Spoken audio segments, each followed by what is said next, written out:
5:12 a.m., December 24th, 1914. In the frigid landscape near Ypres, Flanders, a dense mist clung tenaciously to the battlefield, resembling a ghostly shroud. The edges of the shell-torn craters, now filled with water, were adorned with delicate frost flowers. The mud, once a thick morass, had hardened into sharp, uneven ridges, transforming the entire ground into a frozen sculpture of war's devastation. Within the British forward trench, roughly hewn to a depth of 8 meters and fortified with strained, warped wooden planks. Rifles leaned against the parapet, their barrels glazed with a layer of frost. An unsettling quiet had descended upon the front, a stark contrast of cacophony of recent days. With its machine gun fire raging at 450 rounds per minute, artillery shells raining down at a rate of 2 to 4 each minute, according to some accounts, and casualty rates soaring beyond 30 to 40% in many regiments since October. Private Thomas Reeves, 22 years of age, huddled low beside a bulwark of sandbags, his breath forming short, misty plumes in the frigid air. His gloves, stiff with the unrelenting cold, offered little warmth. He rubbed his hands together, but the persistent numbness held its grip like a vice. Tucked inside his breast pocket was a worn photograph of his younger sister, Lily, her smile, captured and preserved in time, radiating warmth far more comforting than the blanket, draped around his shoulders. He carefully unfolded a letter, one he had read and reread at least a dozen times, its contents etched into his memory. Tom, Christmas just won't be the same without you here. Promise me you'll stay safe. He swallowed hard, the word safety now seeming to belong to a different, more distant world. Across the ravaged expanse of no man's land, stretching 70 to 90 meters wide, depending on the uneven terrain, the German trenches mirrored the British ones. Their wooden supports sagged under the weight of the earth. A few helmets occasionally bobbed into view behind the parapet. Somewhere beyond a clinging mist, a field gun emitted a mournful creak as its metal contracted in the biting cold. On the German line, Otto Mayer, a violin apprentice now serving as a soldier, carefully adjusted the wick of a small lantern. He had just finished savoring a piece of gingerbread his mother had lovingly sent in a parcel 2 weeks prior. Inside his coat, carefully wrapped in cloth for protection, was a fragment of sheet music. Still nacked, silent night. Both sides had heard whispers of unusual happenings, movement occurring at strange hours, fleeting flickers of lanterns, and hushed laughter carried on the wind. But in this war, rumors held little weight. Sometimes the enemy sang before launching an attack. Other times they shouted to provoke a response. Tension tightened its grip across the British trench, like a wire being drawn ever tauter. Thomas looked up, his attention caught by the first faint sound, more vibration than a distinct voice, a soft murmur that threaded its way through the heavy fog. He held his breath, straining to hear. The sound grew clearer, resolving into the words. Still nacked, Heilage nacked, silent night, holy night. A melody, at once familiar and strangely foreign, resonated with a pureness utterly out of place in this scene of devastation. The entire British line stirred. Helmets tilted, shoulders stiffened. Yet no one fired. The German singing swelled, as more voices joined in, creating a harmony that vibrated through the cold. The fog seemed to cradle the sound, carrying it gently, as if unwilling to let it dissipate. Corporal Turner muttered in disbelief, "Are they drunk or mad?" Someone else whispered, suspicion coloring their voice, "Maybe it's a trick." But the rifles remained silent, held in check. Thomas felt something shift within him, a strange loosening, like ice slowly beginning to thaw. It had been months since he had heard a song unmarred by the sounds of artillery fire. A German voice called out across the divide, "Tommy, do not shoot. Tonight we have peace." Nervous, disbelieving laughter rippled from both trenches.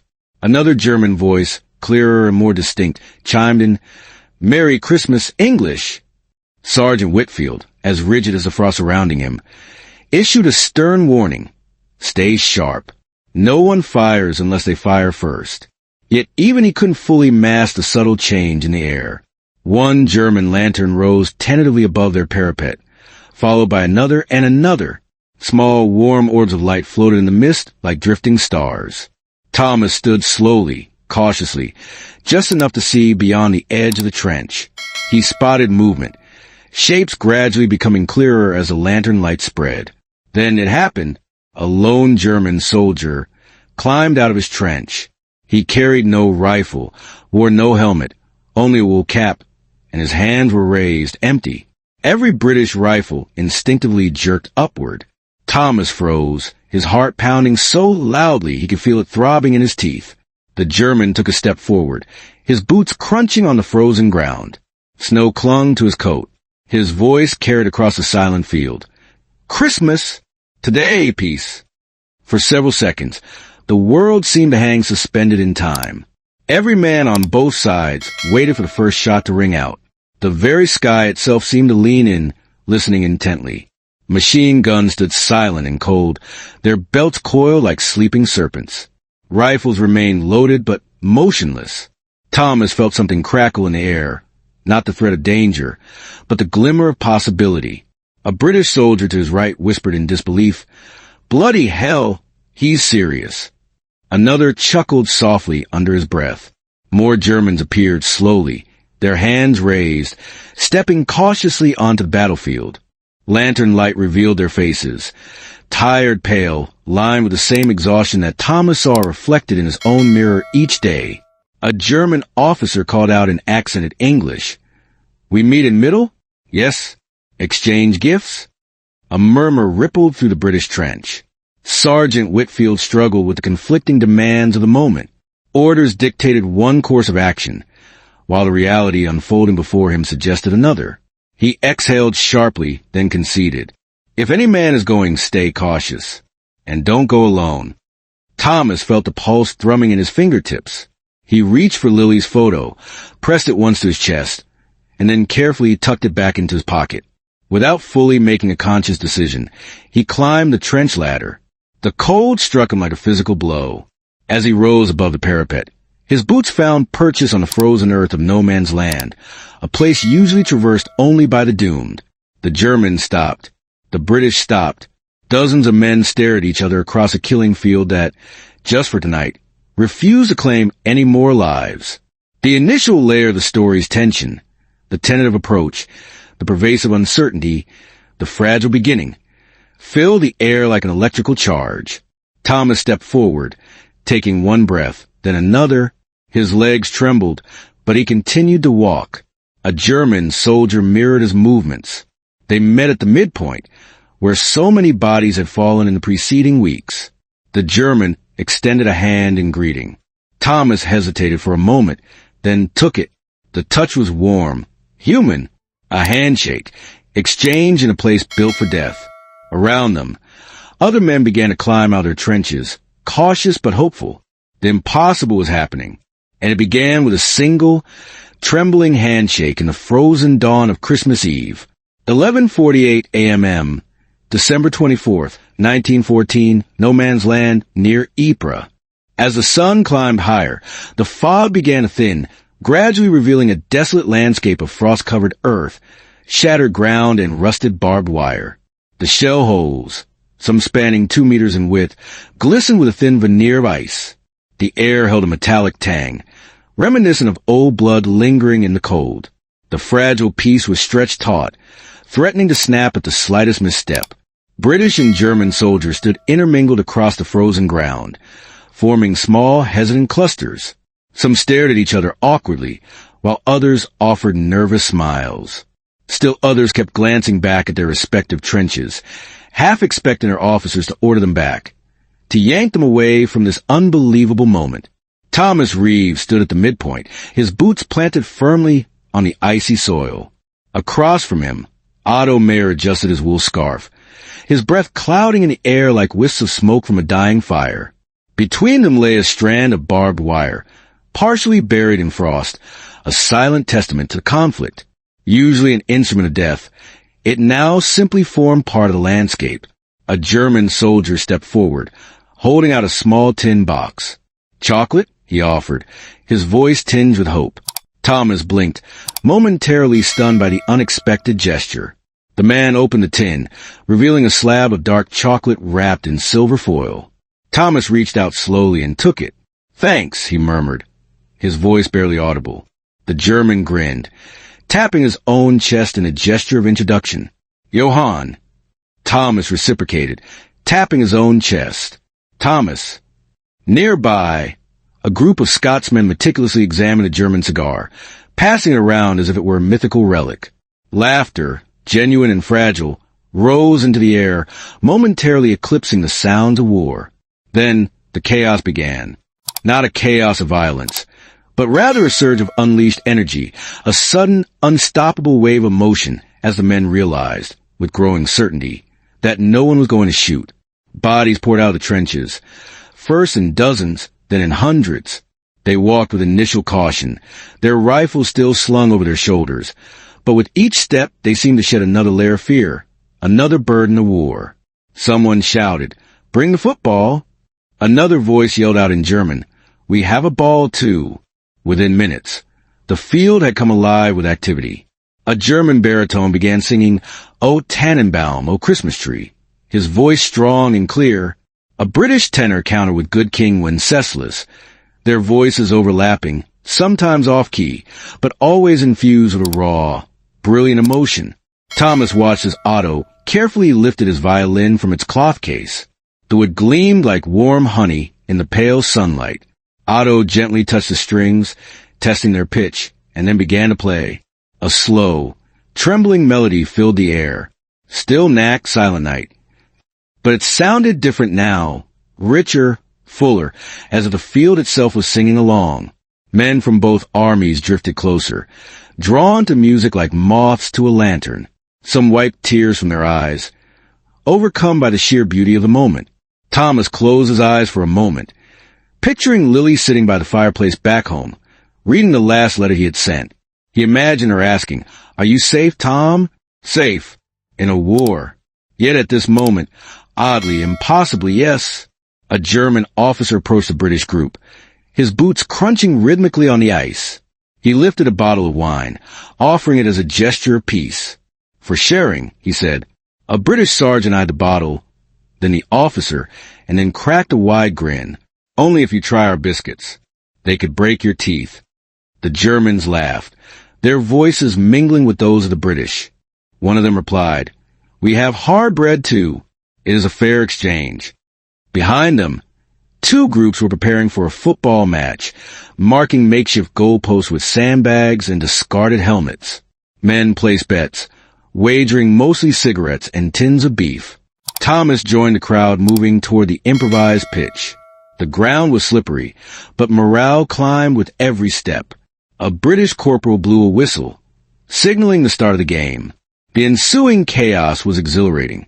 Boots slid, bodies tumbled, and a German defender slipped on a frozen patch, crashing backward into mud, his laughter echoing across the field. Someone cheered, someone booed, and men shouted in languages that neither side fully understood, but the underlying sentiment was universally clear. Joy. A British private scored the first goal, followed by a second by a German infantryman. The crowd roared in appreciation for both. During a brief pause in the game, Thomas pulled out the chocolate that Johann had given him. He broke it in half and handed one piece to a German man standing beside him, a young soldier with freckles and rosy cheeks. "For Dyke," Thomas said awkwardly, offering the chocolate. The young man beamed, his eyes lighting up with gratitude. "Danke." For a brief, precious time, the war transformed into a world of gestures instead of bullets, a realm of human connection transcending the boundaries of language and conflict.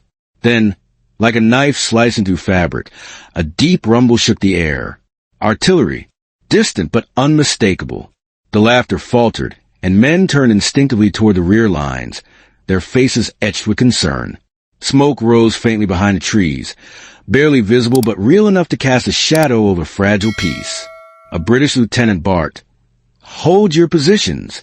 No panic." A German NCO shouted similar orders on his side. Thomas felt his heartbeat accelerate, the adrenaline pumping through his veins. Months of conditioning, ingrained through constant exposure to danger, surged to the forefront, momentarily eclipsing the warmth of the moment. Every soldier knew that artillery rarely fired without reason. Another rumble echoed through the air, followed by another. Somewhere down the line, perhaps kilometers away, a sector was returning to the grim reality of war. The tension spread like a virus, infecting the fragile atmosphere of peace. A German soldier muttered, his voice heavy with apprehension, "Es beginnt wieder, it begins again." Thomas tightened his grip on his coat, the cold suddenly returning, sharper and more biting this time. But before fear could take complete control, Otto lifted his violin once more. He began to play a bright, dancing tune, a folk song that Thomas didn't recognize. The music cut through the growing sense of dread, a defiant act of beauty against a backdrop of impending violence. Slowly, tentatively, men began to turn back toward each other. Slowly, the fragile threads of peace began to weave themselves back together. A German captain lifted his hands, gesturing for calm. "Not here. Not today," he declared, his voice resonating with conviction. A British major echoed his sentiment. "Aye, not today." The artillery continued its distant barrage, but no guns fired on this particular field. Near the far end of the gathering, a young British soldier handed a small Bible to a German private. The German ran his finger along a verse, his expression thoughtful. They did not share a common language, but both nodded in understanding. Another British soldier traded a button from his tunic for a German shoulder strap, each item carrying a silent story of home and family. A group of Germans posed for a photograph with a British officer, their arms slung around each other like long-lost schoolboys. The camera clicked softly, capturing a fleeting moment of camaraderie amidst the chaos of war. Thomas stepped aside, taking a deep breath of the cold air. Otto approached him, his expression thoughtful. "Strange day," Otto said, his voice soft. Thomas nodded, his gaze sweeping across the scene before them. "Strange but good." Otto gestured around them, his eyes reflecting the complex emotions of the moment. "Tomorrow, we are enemies again." Thomas looked toward the horizon, where a single plume of smoke coiled upward, a somber reminder of the war that still raged beyond their fragile bubble of peace. "Yes," he said, his voice tinged with resignation. "But not today." Around them, men continued exchanging gifts, cigarettes, biscuits, a harmonica, a pocket knife, a family photo, each object imbued with the stories of homes hundreds of miles away. The chaotic beauty of connection, the second great peak of the day, held the line against the creeping shadow of war. For now, for this thin slice of history, peace stood, trembling but unbroken. 7:10 a.m., December 26, 1914, near Ploegsteertwood, Belgium. Frosted ground, dense morning fog. The fog hung low over the front line, thick and muffling, as if the world itself was holding its breath, anticipating a moment of profound change. The frost from the previous night still clung stubbornly to the duckboards, a silent testament to the frigid conditions. The trenches, normally filled with the sounds of groans, shouted orders, and the sharp crack of rifles, now rested in an unnatural and unsettling quiet. The spirit of the Christmas truce was fading, its ephemeral magic slowly dissipating. Everyone sensed it, though no one dared to speak it aloud. Captain James Harrow stood in the British front trench, clutching a tin cup of cold tea in his hand. He hadn't slept, his mind still replaying the events of the previous night. He kept hearing the German tenor's voice, singing still knacked under the soft glow of the lanterns. He saw the shared cigarettes, the hastily scribbled notes, the tentative shaking of hands over the frozen mud. He saw the simple, impossible warmth of men who, by all rights, should have been trying to kill each other. Now, he strained his ears, listening for the sound that would shatter the peace and bring it all to an end. The first rifle shot. Across the desolate field, Lieutenant Otto Bremer was already awake, his mind similarly preoccupied. He had carefully folded the small photograph he had received the day before, a British private smiling beside him, both young, both visibly surprised at their own bravery. He slipped it carefully into the inner pocket of his tunic, a gesture of preservation. He whispered, "Zur Erinnerung," as a memory, a tangible reminder of the fleeting moment of humanity. 7:18 a.m. A single artillery round thudded in the distance, somewhere 2 miles to the north. Not here, not aimed at them. But the sound was enough to send a ripple of unease through every soldier's spine. James heard Private Lewis mutter, his voice laced with apprehension. "Sir, that's it then, isn't it?" He offered no answer, unable to articulate the unspoken dread. All along the trench, British soldiers stood silently, their faces drawn. Some gripped their rifles tightly, while others avoided looking toward the German line, as if direct eye contact might make the inevitable return to killing even harder. On the German side, Otto heard the same distant blast. His men looked at him expectantly, seeking instructions, reassurance. He offered none, knowing that orders would come soon enough. A faint wind picked up, gently blowing the fog aside, revealing more of the desolate landscape. For the first time that morning, the two armies could see each other clearly. Men without helmets, some still wearing the scars given to them by their enemies the night before. No one raised a weapon, unwilling to break the fragile truce. James pulled a folded sheet of paper from his pocket. A German soldier had handed it to him at midnight. A letter for a wife in Cologne. The man couldn't trust the Imperial mail anymore, fearing it would never reach its destination. He had begged James to send it, if he survived the war, to ensure it reached his beloved. James read the first line again, his eyes drawn to the words. "If I do not return, know that I shook hands with an Englishman and believed for a night that peace was possible." He rubbed his thumb across the ink, tracing the words. The handwriting was tremulous, quick and cramped, as if written under immense stress. "Sir," a corporal said, interrupting his thoughts, "command says stand ready. The truce is not to continue." James closed his eyes briefly, acknowledging the inevitable. "I know." He carefully placed the letter back inside his tunic, carrying the weight of the promise he had made. 7:46 a.m. The end came swiftly and decisively.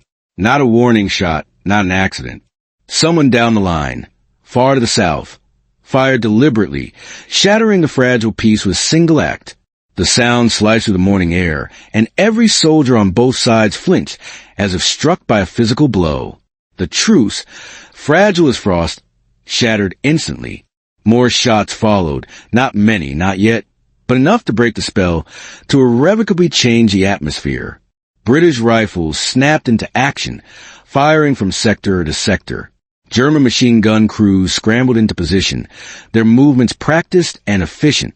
The familiar metal clicks of weapons being readied filled the air, and bolts slammed forward, sealing their fate. James gripped the trench ladder, his stomach churning with mixture of dread and resignation. So this is how it ends, he thought, his mind racing. 7:52 a.m. British Vickers machine guns began warming up, their barrels glistening with oil in the cold morning air. Their rate of fire, a devastating 450 to 500 rounds per minute. German MG-08s responded in kind, unleashing a torrent of bullets at up to 600 rounds per minute. These water-cooled weapons already rumbled with a low, menacing metallic hum. The battlefield transformed in seconds, erupting in a cacophony of violence. Knives of sound sliced through the air, echoing cracks resonated across the field, and plumes of mud splashed upwards, obscuring the view. Otto ducked as bullets chewed into the lip of his trench, sending splinters that were flying. He shouted commands to his men, but his voice was drowned out by the deafening roar of the MG-08s as they sprang to life. His men, who just last night had been laughing and joking with British soldiers, now fixed bayonets onto their rifles, reloaded their weapons, and braced themselves for the onslaught. The wind carried away the last vestiges of silence, replaced by the sounds of war. James climbed halfway up the firing step, his senses on high alert. But he hesitated, a flicker of doubt crossing his mind. Through the shifting fog, he caught sight of a figure scrambling for cover.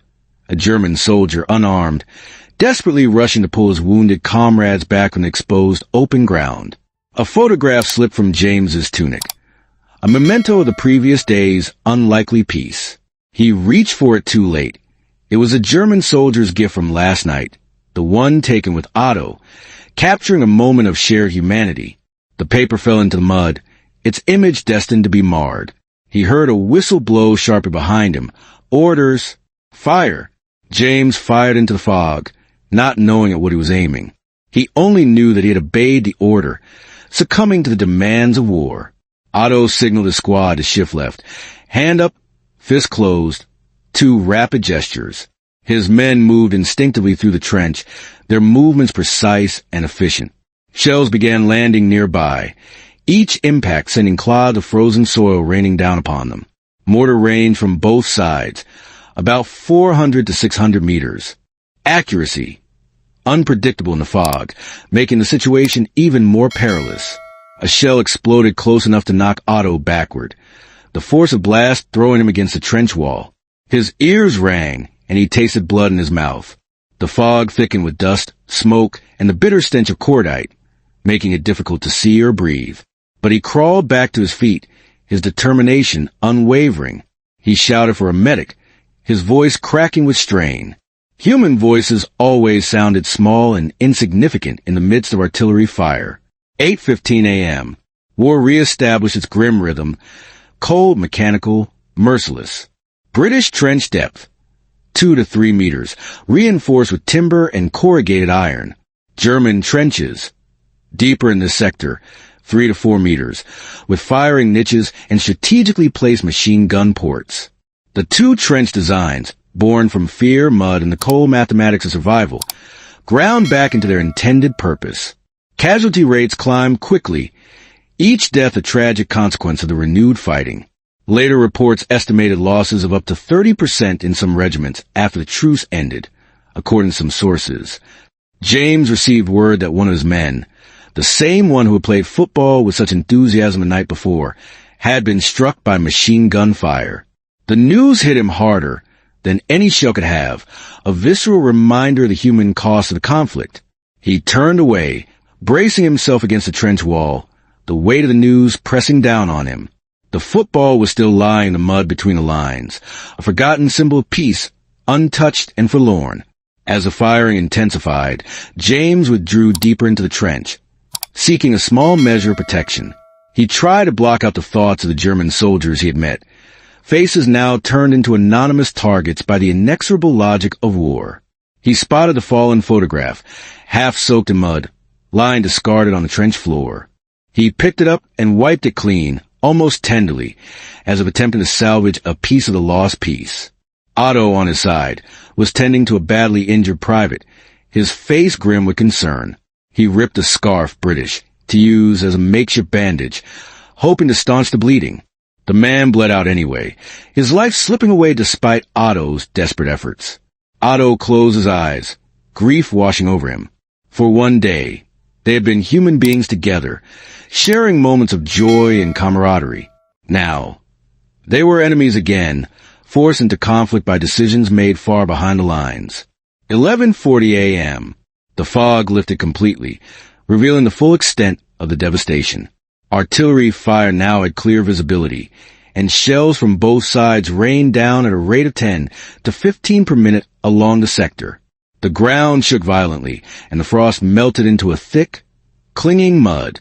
The fleeting spell of Christmas was gone, replaced by the harsh realities of war. But the men couldn't completely forget the day before. They kept looking across no man's land, searching for familiar faces hidden behind helmets, clinging to the memory of the fragile peace. The war consumed everything in its path, except for the enduring power of memory. By noon, the sector resembled any other along the Western Front, scarred, loud, and brutal. The commanders would issue statements denouncing the Christmas truce as a lapse in discipline, a breach of military protocol. Measures would be implemented to prevent any repetition of such unauthorized fraternization. But the soldiers knew differently. They knew what they had seen, men singing together, sharing bread, trading badges, buttons, and chocolate, taking photographs, burying the dead side by side in a shared act of respect. They knew what they had felt. The war, for one brief night, had become fragile, its relentless machinery momentarily halted by the power of human connection. In purely strategic terms, the Christmas truce changed nothing. No trenches moved, no ground was taken, no division shifted on the map. But its true impact lay elsewhere in the hearts and minds of the men who had experienced it. It terrified high command on both sides, revealing a dangerous truth. If soldiers remembered each other's humanity, they might refuse to fight, undermining the very foundation of the war effort. New orders were issued in 1915, explicitly forbidding any further informal truces, effectively outlawing acts of spontaneous peace. Artillery barges became more routine, a constant barrage of noise designed to prevent any extended periods of silence that might encourage fraternization. Propaganda intensified, ratcheting up the dehumanization of the enemy, reinforcing the narrative that they were monsters, not men. The war grew colder, more industrial, more mechanical, driven by a relentless logic that sought to eliminate human connection. Yet, despite all efforts to erase it, the memory of the Christmas truce remained, a persistent flicker of hope in the darkness. The truce survived in letters, in journals, in smuggled photographs, and in whispered stories later told to children and grandchildren, passed down through generations. It became one of the few moments in the Great War when humanity broke through a machinery of death, a testament to the enduring power of the human spirit. Because for one night, on a frozen battlefield, enemies stepped out of their trenches and remembered that they were men, bound together by a shared humanity that transcended the boundaries of war.